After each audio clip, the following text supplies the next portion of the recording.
Merci Yoko. Guilain, si nous sommes ensemble, vous allez justement nous balancer l'extrait de ce magazine pour écouter, si la traduction est fidèle, ce que Ruto a dit. RDC maintenant, très vite, parlant de EAC, la partie est du Congo. Quelques mois, depuis qu'elle est descendue, il y a quelques mois, mais le président Tshisekedi a critiqué beaucoup et violemment les EAC à cause de l'inactivité des EAC devant les M23 qui fait des attaques. Mais aussi nous avons vu le général Kenya qui est les dirigeants des troupes des EAC démissionner précipitamment, violemment, brusquement. Maintenant, le président Tshisekedi est en train de se tourner vers la SADC. Nous pouvons dire que c'est un échec des EAC dans ce sens-là. Est-ce que vous allez retrouver les troupes? Vous allez récupérer les troupes? Nous n'allons pas quitter la RDC. Le problème de la RDC, c'est notre problème. Le peuple congolais mérite beaucoup plus et meilleur que ce qu'ils sont en train d'encourir maintenant. Et c'est un problème de 20 ans, 30 ans, ils méritent beaucoup mieux en tout cas. Nous ne pouvons pas continuer à fermer les yeux devant tout cela. C'est pourquoi la région, nous avons pris la décision et nous avons dépensé nos ressources pour descendre sur terrain. Mais Monsieur le Président, vous n'êtes pas bienvenu, que nous soyons bienvenus ou pas, acceptés ou pas, nous sommes là. Nous, en principe, nous, Kenya, nous sommes le premier pays à descendre au Congo. C'était en novembre 2022. Et en ce moment-là, M23 était simplement à 7 km de Goma. Mais il y a eu les hostilités subséquentes, c'est-à-dire des guerres, des affronts qui se sont succédés. Et aujourd'hui, nous avons repoussé les M23. Et selon le programme que nous avions conclu, juste les 2 derniers jours ici, il y avait une mission composée par tous les pays, Kenya, Ouganda, Congo, lui-même RDC, Rwanda, Burundi, pour identifier les cantonnements des M23. Nous avons mis beaucoup de progrès pour stabiliser la partie est du Congo, à part les attaques sporadiques des M23. Mais ce n'est pas un problème d'un an, c'est un problème de 30 ans. Mais les 6 mois passés, nous avons pu faire ce que nous pouvions faire, ce qui n'a pas été fait. Monsieur Moulumba, Freddy,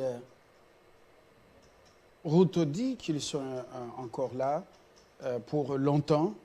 Ce n'est pas en une année qu'ils vont chasser leurs frères. Apparemment, ce monsieur, Ruto, s'appelle aussi Kagame. Ou apparemment, quand on voit Kagame, on voit Ruto. Quelle est votre analyse personnelle de ce discours? Oui, merci beaucoup Fabien. Je pense qu'il y a des informations qui ont été données dans le rapport des experts des Nations Unies qui a été publié le 13 juin 2023. Dans ce rapport, on démontre que toutes les troupes qui sont sur le territoire congolais ont échoué. On dit ça a échoué, c'est un échec. Même celle dans les rapports, tout le monde, un échec. Deuxième élément qu'il faut aussi relever, que il y a des informations qui circulent que la SADC ne viendra pas. Donc le Congo se retrouve seul devant ses responsabilités. Je pense qu'on est en train de jouer un jeu pour nous faire fatiguer et nous demander, et nous imposer tout un plan qui est déjà concocté ailleurs par les multinationales, les puissances occidentales et leurs complices à Kinshasa. Il faut les relever. Et les voisins tout autour. Tout le monde. Qui n'attendent que le chaos ici. Il y a un complot à un niveau trop élevé. Vous voyez de plus près, aucun voisin ne soutient le Congo. Aucun. Aucun. Aucun. Donc ça s'est fait. Même les églises dans ce pays voisin sont en train de louer le leadership criminel de Kagame. Non. C'est curieux quand même. Ce qu'il faut voir, il faut voir quoi. Ce qui est derrière Kagame, ce sont les multinationales, surtout occidentales, et qui étaient à la base de la guerre l'AFDEL. N'oubliez pas, l'histoire est très importante. Quand la guerre a commencé, quand on a mis en place les complots contre la RDC avec la guerre l'AFDEL, l'objectif c'était faire disparaître le Congo. Il ne faut pas l'oublier. Je vois ici à Kinshasa, on est distrait. Je suis étonné de voir qu'on a occupé Bunaganda, ça fait plus d'une année. On organise encore des concerts au stade du Martyr. Les jeunes gens ils ont rempli le stade. Ça donne quelle image à l'extérieur? Un peuple idiot et naïf. Ce qui est dramatique, c'est ça. L'image qu'on projette à l'extérieur. Normalement, ces concerts devraient servir la mobilisation de notre peuple pour libérer et chasser tous les bandits. Mais curieusement, on amène les gens au stade pour danser. Ça, moi, j'ai dit, ce qui nous arrive, nous sommes responsables. Le président Tshisekedi a parlé ici, il avait déclaré qu'il faut mobiliser le peuple. Depuis qu'il a parlé, il n'y a rien. Ça signifie que le verre est dans les fruits. Tout ce que le président Tshisekedi parle, il n'y a pas de relais. Ça signifie qu'il y a des gens de Kagame au sein des institutions congolaises. Je pense que le général, le chef d'état-major général en a parlé. Il y a des infiltrés. Tout le monde le connaît. On attend quoi? Donc nous sommes entre, soit on disparaît, soit on existe. Entre la vie et la mort. On attendait qu'on nous aide par les autres. On se rend compte qu'ils sont contre nous. SADC ne viendra pas. EAC est avec Kagame. Le Conseil des ministres a même fait état de la scission des territoires qui étaient libérés de quelques localités et villages, encore M23 par la force dite régionale. Je pense que nous avons notre destin en main. Vous suivez ce monsieur parler, vous sentez qu'il dit qu'on nous aime ou pas, ils sont là. Pas pour une année, mais pour 30 ans. Parce qu'on ne comprend pas les enjeux à Kinshasa. Normalement, ça devrait être un débat au niveau des partis politiques, au niveau des universités, au niveau de groupes religieux. Mais les gens sont ailleurs. C'est comme s'il y a une complicité très profonde au Congo, dans nos institutions. Parce qu'il y a dernièrement, dans des rapports qui ont été publiés par les experts, on a parlé de Mangachuchu avec ses mines à Roubaïa. Dans les rapports, on demande au gouvernement congolais de rétablir rapidement, sans délai, la chaîne d'approvisionnement des minerais du coltan. Rétablir vers quel pays? Non, rétablir la chaîne d'approvisionnement, ça suffit quoi? On doit exporter on doit commencer à exporter le coltan. Alors que c'était suspendu parce que le ministre avait signé une note suspendant l'exportation. Donc les problèmes là-bas sont nos minéraux. Il faut que les Congolais comprennent. Tout ce qu'on cherche, c'est de couper le Kivu avec tous ces minéraux, l'annexer au Rwanda. Et créer peut-être un État dans les grands lacs. Donc il faudrait qu'on soit très, très prudent. Et je voudrais relever ici une certaine coïncidence. Madame Michela Vrang a publié un article dans Foreign Policy. Je pense que c'était le 13 avril 2023. La revanche de Kagame. Pourquoi Kagame mène les chaos en RDC? Il a dit clairement, comme il y a beaucoup plus de groupes armés, beaucoup plus d'armées étrangères à l'est du Congo, il y a risque que la balkanisation devienne une réalité. Donc, ce qui se passe maintenant, c'est une balkanisation. Donc, pourquoi on laisse les chefs de l'État seuls? Partout où ils passent, ils parlent. À Kinshasa, ni le gouvernement, personne ne parle. Il y a une complicité. Moi, je pense que le temps est arrivé que notre peuple se prenne en charge. Parce que ce qui se passe ici, c'est la deuxième indépendance qui se joue maintenant. Alors, et quand on dit deuxième indépendance, c'est pour contrôler nos minéraux, que ces richesses appartiennent aux Congolais et que les Congolais en profitent. Ce n'est pas normal. Un scandale géologique Les étrangers viennent s'enrichir. Notre peuple est malheureux. Et on voit des élites inconscientes en train de danser, en train de boire. Donc il faudrait que ceux qui sont encore lucides s'organisent très rapidement. Alors maintenant, il nous lance un défi. Ouais. Ruto, nous sommes un grand peuple. Nous avons une armée. Le contingent qui est venu là-bas, il ne représente pas grand-chose. Comment faire en sorte que Ruto, au lieu de 30 ans, qu'il rentre cette année, qu'il récupère ces touristes militaires? Question des rapports de force. On refait notre armée. On nettoie tous les infiltrés. Je pense aujourd'hui on peut acheter toutes les armes. Engager la guerre. Il faut que les Congolais comprennent, ils seront sauvés quand on va engager une guerre. Sinon, on va nous faire des esclaves ici. On est tellement naïfs. Personne ne viendra mourir à notre place. Donc, notre armée doit s'organiser, mais aussi l'opinion publique. Ce n'est pas normal que aujourd'hui, ça fait une année à faire partir les Kenyans. Pas seulement les Kenyans. Les Kenyans, les Burundais. Tout le monde doit rentrer. Est-ce que notre peuple peut échouer de faire partir ces touristes? Non, ce n'est pas notre peuple. C'est d'abord l'armée.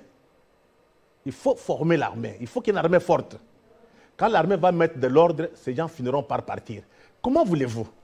La MONUSCO a fait plus de 20 ans.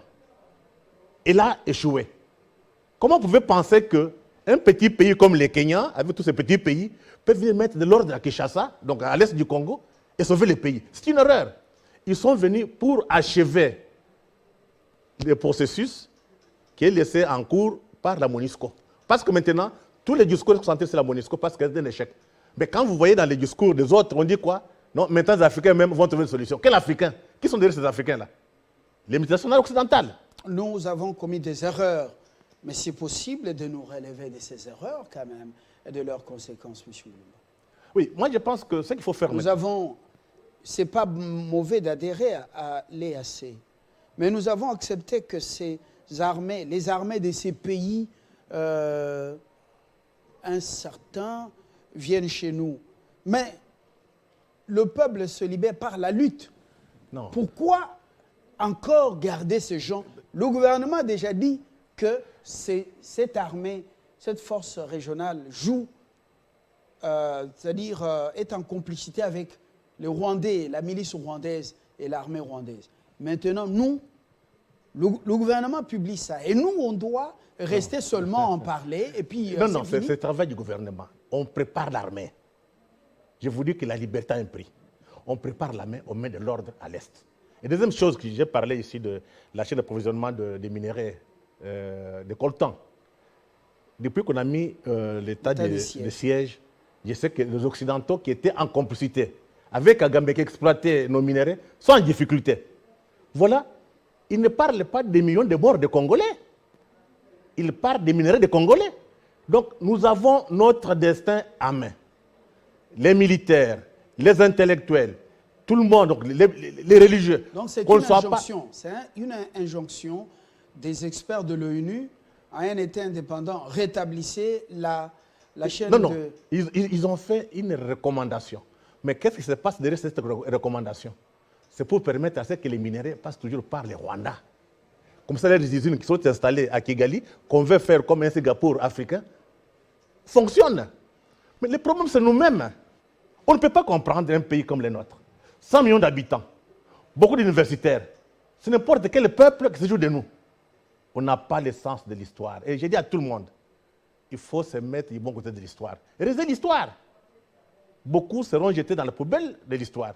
Et je recommande à beaucoup de Congolais, élites, peuple, étudiants, de lire d'abord ces livres de Charles Onana.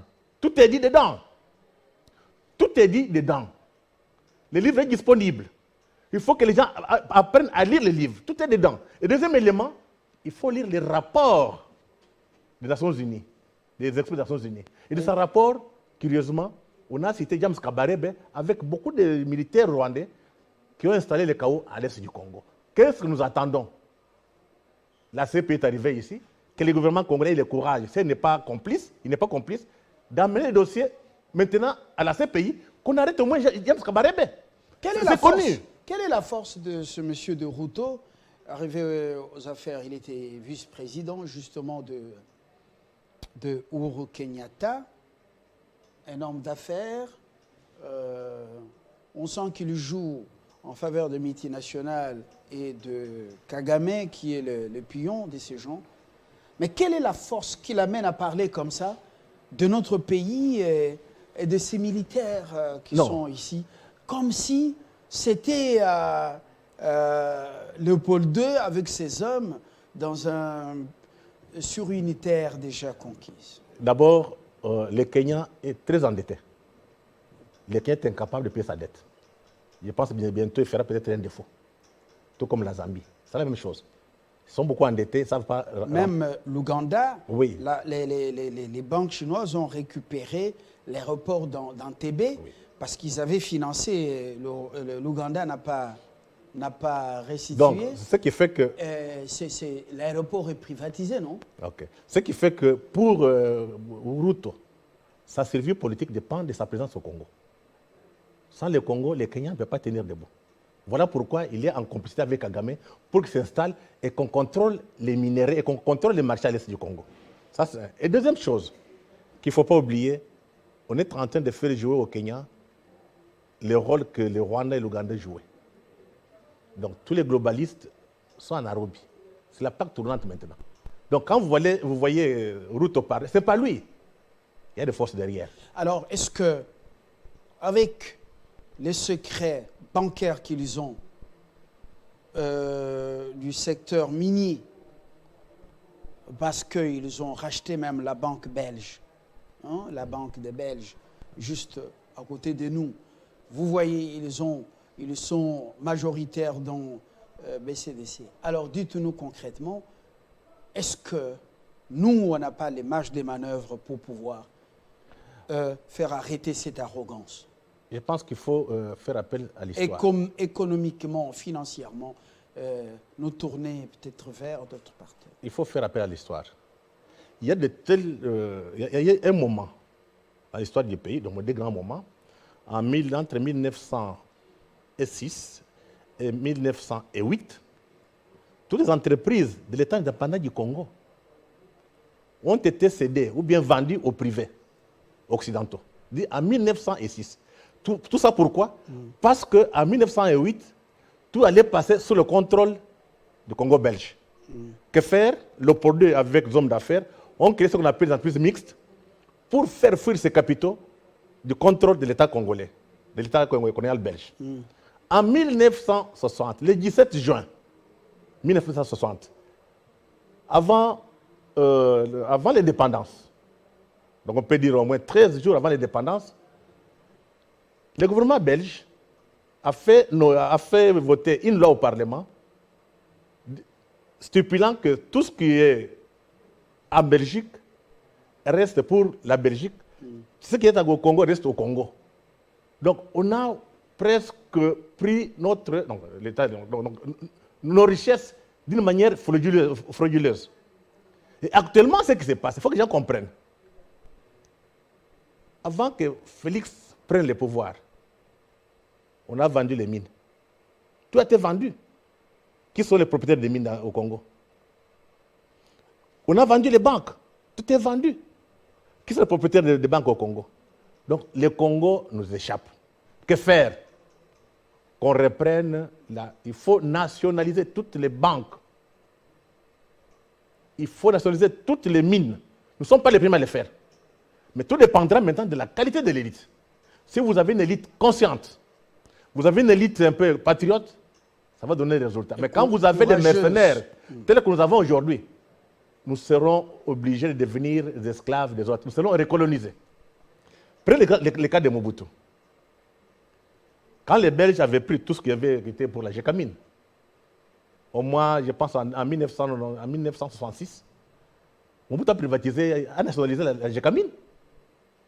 En 1974, on a nationalisé toutes les entreprises. C'était pourquoi? Pour récupérer ce qui a été volé par les capitalistes occidentaux. L'histoire se répète. Et je pense que les Congolais finiront par récupérer leur richesse. Ce n'est pas normal.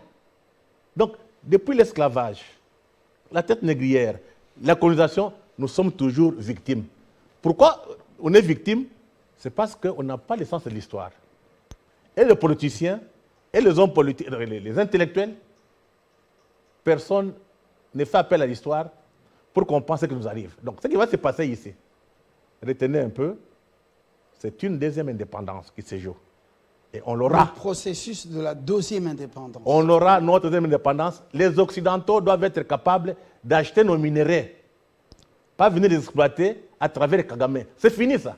Docteur. Parce qu'aujourd'hui, il y a des puissances qui émergent. Dans les temps, ils étaient seuls. Ils pouvaient décider ce qu'ils veulent.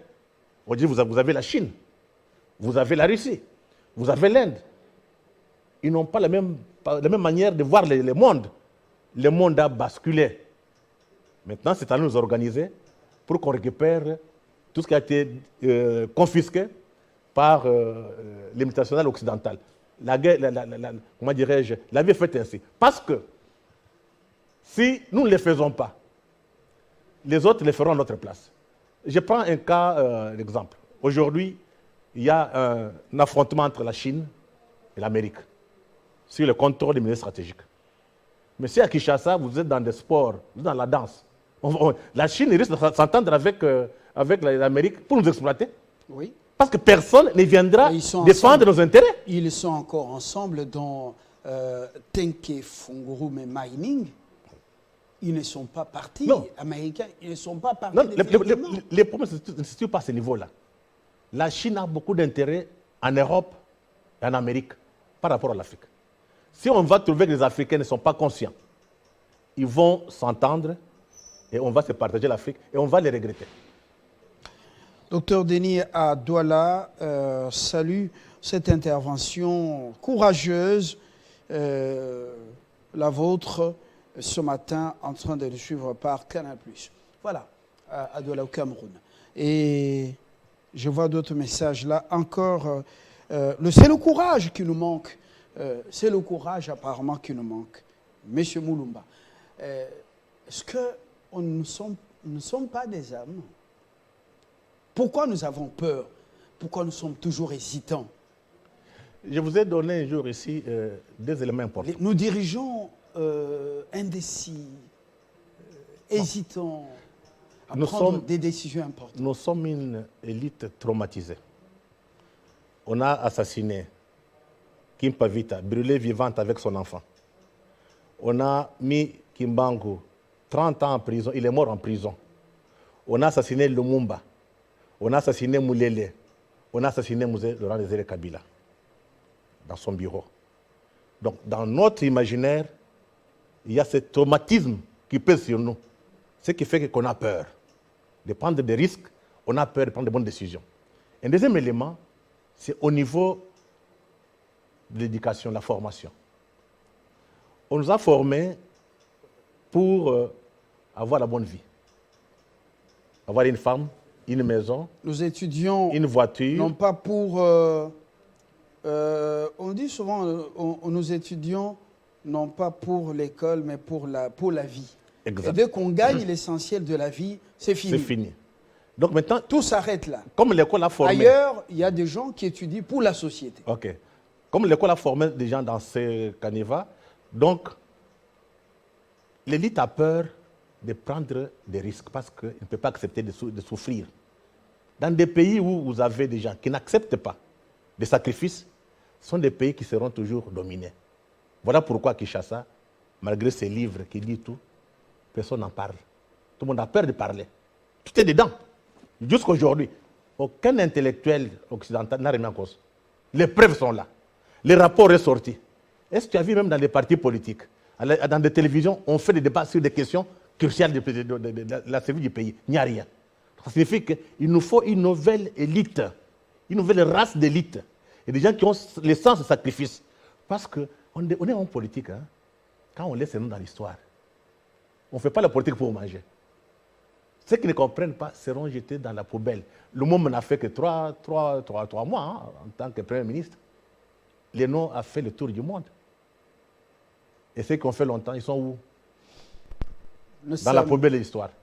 L'électorat est convoqué, les bureaux des traitements, des réceptions et traitements des candidatures sont ouverts. Depuis ce matin aussi, cela est passé de la théorie à l'acte sur l'ensemble du territoire. Il faut continuer à parler sur les plateaux de télévision, écrire des livres où il faut s'engager pour aller en politique et faire aller bouger les lignes. Non, je pense qu'il faut se partager les rôles. Ceux qui ont... parce que la politique, c'est l'art. Hein? Ceux qui ont la capacité de faire la politique, ils entrent en politique. Ceux qui peuvent rester faire des recherches, restent dans des universités, dans des bureaux de recherche. Comme ça, ils peuvent collaborer. C'est important. Parce qu'aujourd'hui, on se rend compte que notre problème, le problème du Congo, sa classe politique est médiocre. Comment la changer? Il faut passer par les élections. Donc, il faut qu'il y ait élections. C'est important. Il n'y a que les élections qui peuvent donner la légitimité aux dirigeants. Mais vous voyez, beaucoup de gens ne veulent pas aller aux élections. Pourquoi? Ils pensent négocier. Et nos amis qui disent aller aux élections, à l'étranger, les Occidentaux, ils préfèrent que leur accèdent au pouvoir pour qu'il y ait des dirigeants qui sont à leur solde. Voilà le problème du Congo. Donc, qu'on le veuille ou non, il faudrait qu'il y ait élection. C'est l'élection qui donne la légitimité aux dirigeants. Comme ça, ceux qui ont le courage de faire la politique, ils entrent pour qu'on change cette classe politique. Parce que c'est une classe politique, pour la plupart des cas, même quand on donne des rapports, ils ne lisent même pas. Au Parlement, on lieu de parler même des choses qui concernent un peu les pays, non? Ils votent, ils sont ailleurs. Donc, il nous faut une nouvelle classe politique des patriotes, une nouvelle classe politique des jeunes, une nouvelle classe politique des gens compétents qui maîtrisent les dossiers. On n'entre pas en politique pour manger. On va faire la politique pour laisser un nom dans l'histoire. C'est ça le conseil à donner à tous ces jeunes qui ont des ambitions de faire la politique. Si vous voulez bien vivre, allez faire le commerce, allez faire les diamants. Mais quand vous entrez en politique, c'est pour rendre notre peuple heureux. Et c'est le peuple qui se reconnaît dans ses élites. Hein. Tu peux écrire à la télévision, là, tu es grand, mais tant que le peuple ne se reconnaît pas en toi, tu n'existes pas. C'est le peuple qui écrit l'histoire. L'histoire n'est pas écrite par les élites, c'est le peuple. Ça reste en mémoire collective de la population du peuple. Merci Freddy Mulumba. Il y a quelques messages. Là, on termine vous invitant à tenter la chance dans la course au Palais du Peuple. Bon, vous allez juger si vous êtes courageux. Et puis, on propose qu'on insiste sur les infiltrations. À Kinshasa, il y a la DGM, il y a les services de renseignement et autres. Comment il y a les infiltrations comme ça. Et puis, on a des dirigeants. Que font-ils dans leur bureau, comme autrefois, vers l'Ouzi, des gens traversent à bord des pirogues, ils entrent. D'où viennent-ils? Que viennent-ils faire? On ne comprend rien. Il y a des herbes partout et des prairies partout où les bétails peuvent brouter, mais on n'assiste pas à un moment, un flou artistique. Il veut également qu'on mette l'accent sur le rôle de la CENCO avec ce qu'elle fait. Peut-être ce sera le moment prochain. Pour ce matin, je vous remercie d'être venu. Ok, mais je pense qu'il faudrait, je profite de cette occasion pour... j'organise une grande conférence le 1er juillet aux Beaux-Arts, à l'Académie des Beaux-Arts. Il faudrait que les intellectuels viennent discuter. Nous allons parler de ces livres et les contenus. C'est un débat ouvert. Ce n'est pas normal qu'un Camerounais écrive à Kinshasa, on est dans la danse. Ce n'est pas normal. Là où il y a des élites conscientes, c'est prendre ces livres de Charles Onana, prendre les rapports d'experts, où on cite nommément les Rwandais, James Kabarebe, en faire un débat, de demander des comptes au pouvoir politique. Ce n'est pas normal. Que Ruto parle, à Kinshasa, jusqu'à présent, personne n'a parlé. On attend voir tous ces politiciens, de prendre position par rapport à ce que Ruto a dit. C'est là où on verra où sont les véritables patriotes, où sont les véritables Congolais. Donc, on va voir ce qui va se passer. Et voilà. Merci beaucoup à celui qui reste éveillé Joseph Wembankai, qui est tout le temps révolté surtout qui s'est dit très révolté quand il a suivi le commerçant devenu dirigeant politique du Kenya dans cette arrogance. Ce peuple, on le défie difficilement. Il rebondit toujours. C'est un peuple imprévisible. Voilà, merci d'être venu. Nous jetons l'encre par ici avec espoir de vous retrouver demain. Excellente semaine, excellente journée à toutes et à tous.